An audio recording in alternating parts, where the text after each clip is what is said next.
Welcome all.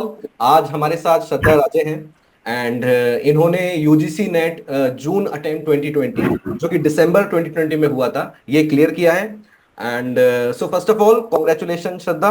And so it is always a very good feeling to clear any exam जिसके लिए आपने पढ़ा। So how how did it feel, कैसा लगा आपको? Thank you so much. First of all, UGC NET qualify होना it's a really great thing for any UGC NET aspirant. तो इसके बाद अच्छा तो लग रहा है. It's really helping me in my professional career and also academically. So it's feel now I'm done with my side. Now it's everything depend on colleges and university how they are giving me packages and all. But जब तक नहीं होता है तब तक ऐसे लगता है कि I want to clear it from my side. Then we'll see what will happen afterwards. नहीं, that is very nice, very nice. तो श्रद्धा, आप कहाँ से हो? आपने थोड़ा सा हमें अपने बैकग्राउंड के बारे में बताइए, आपने क्या कॉलेजेस किए, कहाँ से क्या किया? I'm from Mumbai. I have qualified BCom, MCom from Arya Poddar College, okay. Commerce, purely commerce background से हूँ मैं. ओके। After that मैंने PGDM किया है from Wellington Institute. Okay. And then after PGDM, then I gave a thought to myself, let's join some institute as a visiting faculty. Then I started study for NET and SET. Okay okay, very nice. So Basically, PGDM. तो NET SET के लिए भी मैंने अच्छा अच्छा yes अच्छा। Okay, so I think PGDM is related to MBA, right? yes अच्छा, तो आप कोड 17 से भी दे सकते थे, आप कोड 55 से भी, कोड 8 से भी दे सकते थे आप नेट। नहीं एक्चुअली जो मास्टर्स होता है मास्टर्स इन कॉमर्स जो मेरा कॉमर्स से हुआ है so I am eligible only from commerce background. अच्छा अगर अच्छा एमबीए होता है then only I am eligible from management. अच्छा अच्छा। Okay okay. सो सिंस आपने एमकॉम भी किया है और started visiting faculty, I guess कि आप एकेडमिक्स की तरफ ऑलरेडी थोड़ा आपका रुझान था। बट अगेन आई लास्ट के व्हाट मेक्स यू थिंक कि आपने ये फील्ड एज एन एकेडमिक्स चुनी and you start preparing for UGC net?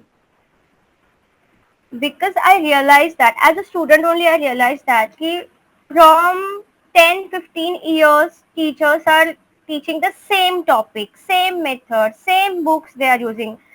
If you ask me for the BCom course, Manan Prakashan, Vipul, these are the standard authors that I used to study, and the same thing the next generation also studying. So I felt that if I relate this concept with the reality, then students will able to utilize that concept in the real world, and that is more beneficial for them. If we are doing the same thing generation to generation, nothing gonna come new. That's right, that's Outcome would be the right. same. या That's why I feel that if uh, I would conduct this lecture and I would accept this profile as an assistant professor, then I would be a great teacher. Okay okay, very nice, very nice. So now Shraddha, हम थोड़ा exam पे आते हैं। And since UGC net जो कि है, NTA ने उसको जब से ओवरटेक किया है, वो थोड़ा सा कठिन भी हो गया है, right? And the second challenge with this Yes. Exam के हमें नंबर ऑफ सब्जेक्ट्स बहुत ज्यादा पढ़ने पड़ते हैं। कॉमर्स में अगर 10 है तो पेपर वन में भी 10 है। सो आई आस्क यू, किस तरीके से आपने स्टार्ट किया और वो पूरी जर्नी आपकी कैसे रही, कैसे आपने सब्जेक्ट्स के बीच में प्रायोरिटाइज किया? इसमें आई गेस न्यूमेरिकल क्वेश्चंस भी आते ही हैं, तो please share some light over it. हाँ। एक टिप मैं बताना चाहती हूँ, paper one is the key. If any student want to qualify this net exam, paper one is the key. Paper two is you have 100 questions. Out of 100, if you cleared 60-65 question, फिर भी आप बहुत अच्छा score कर पाते हो.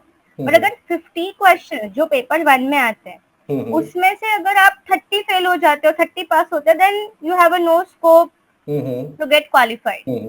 Paper one में सब कुछ है. एनालिटिकल स्टडी है, कंपैरेटिव स्टडी है, देन comprehensive है. There are so many things that comes under paper one. नहीं, that is And if that is yes, absolutely right. मैं इसमें एक बात और जोड़ दूं कि यूजुअली स्टूडेंट्स जो होते हैं वो पेपर वन को नेग्लेक्ट करते हैं। दे थिंक कि पेपर वन को हम लास्ट में पढ़ेंगे तो वो जल्दी से हो जाएगा। But paper one is all about 10 subjects, है ना? तो उसमें एक, जैसा कि आप बता रहे हो कि एक आपको टाइमली उसमें पढ़ाई करनी पड़ेगी। हाँ, पेपर वन की अगर आप पढ़ाई करते हो ना तो ही आपके 80% चांसेस हो जाते हैं कि आप क्लियर हो जाते हो. क्योंकि पेपर टू जो है वो हम 7 साल से पढ़ते आ रहे हैं ना. यस। मास्टर्स तक। हाँ कॉमर्स लिया है 11th में, तो हाँ मास्टर्स होने तक आप 7 साल में पढ़ ही रहे हो। हाँ हाँ। बट पेपर 1 का टच कभी ना कभी वो कम हो जाता है। हम्म हम थियोरेटिकल सब्जेक्ट ज्यादा पढ़ने लगते हैं कॉमर्स में आके, हम्म फाइनेंशियल अकाउंट, मैनेजरल अकाउंट हम्म ये पढ़ते हैं, तो हम्म ये सब थोड़ा थोड़ा पोर्शन में आता है। बट पेपर 1 के जो टॉपिक्स है वो हम्म हम पढ़ते नहीं है ये 7 साल में। नहीं, वेरी तो नाइस। वो पढ़ना ज्यादा जरूरी है। काफी अच्छा पॉइंट है ये कि पेपर वन को यूजली स्टूडेंट्स नेग्लेक्ट करते हैं, एंड देन वही अपने आप में अगर आपका स्कोर कम आ गया तो आपका क्यूमुलेटिव स्कोर कम हो जाएगा।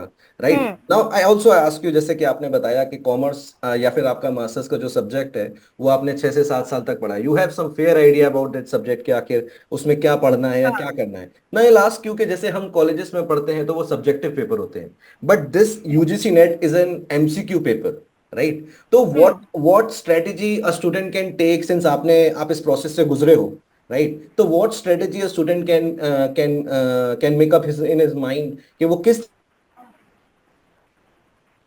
You are mute sir, you are mute. या सो क्या कुछ ऐसा करना पड़ता है कि जिसमें सब्जेक्टिव पेपर में जिस तरीके से तैयारी करते हैं, क्या एमसीक्यू की तैयारी उससे कुछ अलग होती है?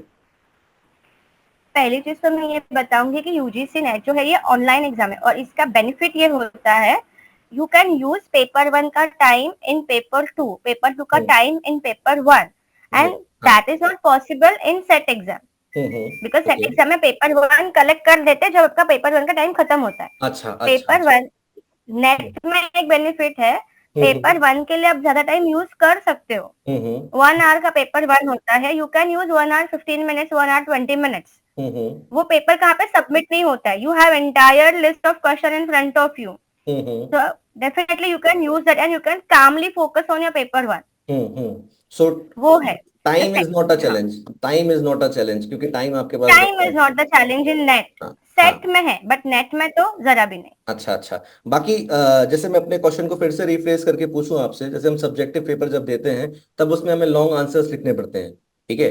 बट जब हम एमसीक्यू पेपर देते हैं तब हमें बस वो कीवर्ड पता होना चाहिए, then that question would be a correct answer, right? So कुछ पढ़ते समय कुछ स्ट्रेटेजी में चेंज करना पड़ता है, सवालों पे फोकस करे स्टूडेंट या किताबों पे फोकस करे, what what one can do? To attempt descriptive type of question, it's comparatively easy than difficult than objectives। हम्म। हाँ। डिस्क्रिप्टिव में क्या है, आप डिस्क्राइब कर करके लिख सकते हो, बट हम्म ऑब्जेक्टिव में you must have clarity of concept. Hmm अगर कॉन्सेप्ट क्लियर है then you can choose a right word. अगर नेट का पेपर्स देख रहे हो तो हाँ हाँ। ऑप्शंस बहुत से सिमिलर होते हैं, हम्म तो अगर कॉन्सेप्ट आपकी क्लियर है then only you can choose the hmm most appropriate. Options wrong या राइट नहीं होते नेट में, hmm you have to select most appropriate answer. दूसरा हम्म आंसर भी राइट हो सकता है, A hmm and B, if you are confuse in option A and B hmm and both the options are right, but you have hmm to select the most appropriate option for the asked question। हम्म हम्म हम्म समझ गए समझ गए। सो जैसे questions की बात चल रही है, so do you think that practicing questions is the key for UGC NET? Not the key but of course that will help you to clear your exam। हम्म आपको वो लेवल के क्वेश्चंस अटेम्प्ट करने की आदत हो जाती है, so you will but be. वही क्वेश्चंस आते हैं ऐसा बिल्कुल भी नहीं है। हाँ, मतलब you will be familiar to familiar. The MCQ, but it's not the thing कि वो नेट के पुराने सवाल लगा लिए जैसे यूजली स्टूडेंट्स करते भी हैं वो रिपीट हो जाएं। इट्स नॉट हाँ, it's not not hundred like percent that. Score, right? हाँ ठीक है, वेरी यस। नाइस। ठीक है। सो अब जैसे जून का एग्जाम आ रहा है अभी, और नेट का एग्जाम अब उसमें भी दिसंबर में भी आ रहा है, एंड मे बी आपने शायद सुना हो नेट ने अभी एनटीए ने यूजीसी ने खुद को पूरा बदला भी है।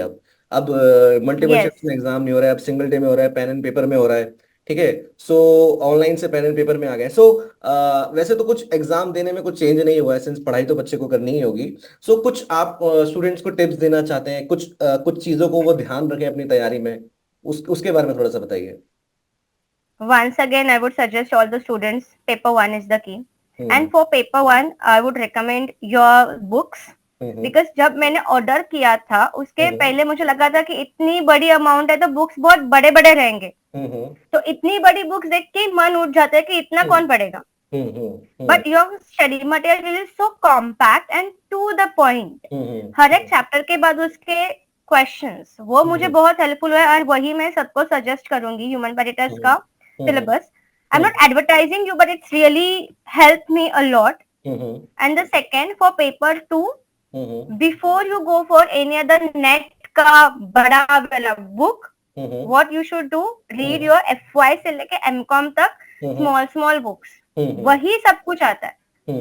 वो जो बाकी के बुक्स है नेट का पूरा इतना बड़ा बुक आता है, पेपर 1 पेपर 2, तो उसमें इतना कुछ है नहीं.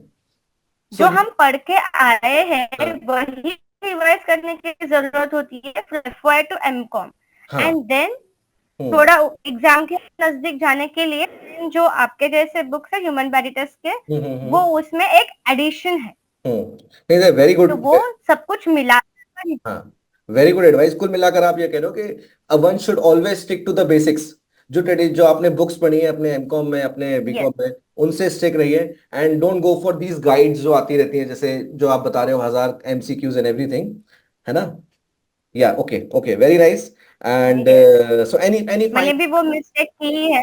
आई विल आस्क, सिंस आपने पेपर 1 को काफी हाईलाइट किया है, सिंस आपने पेपर 1 को काफी हाईलाइट किया है, एंड एनी फाइनल टिप जो आप स्टूडेंट्स को देना चाहते हैं कि आखिर वो क्या सोच के जाएं, सिंस पेपर 1 तो आप करेंगे ही इस वीडियो को देखने के बाद, I am sure. Any other thing that you want to add? दूसरों का सुन के मत जाओ. ये नेट आता ही नहीं है, आउट ऑफ सिलेबस होता है, लक पे होता है, ऐसे बिल्कुल भी नहीं है. मेरा खुद का ये नेट अटेम्प्ट 4 में क्लियर हुई हूँ मैं नेट. तो उसके लिए कंसिस्टेंट स्टडी लगता है. और ऐसे नहीं आप काम सब छोड़ के मैं 3 महीना घर पर बैठूंगी और फिर मैं सिर्फ नेट की पढ़ाई करूंगी, ऐसे कभी भी होता नहीं है. Whatever you are working, you be with that work, plus additionally you spend some time every day. Yes. That is required. Plus test series is required. आपके ऑनलाइन टेस्ट होते हैं, आपके नहीं यूट्यूब में भी बहुत सारे हैं. तो वो एग्जाम आपको फैमिलियर होनी चाहिए. और main important thing is your mindset. It's nothing that exam में आउट ऑफ सिलेबस आता है, कुछ भी क्वेश्चंस पूछते हैं. It's not like that. Everything is in the syllabus. Study the syllabus. And one more thing I would like to add here, not required to study 100% syllabus.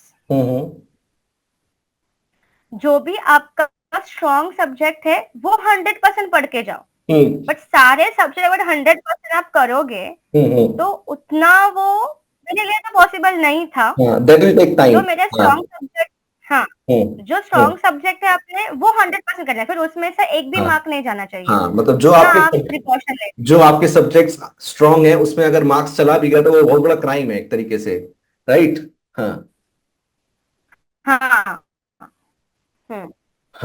So very nice Shraddha.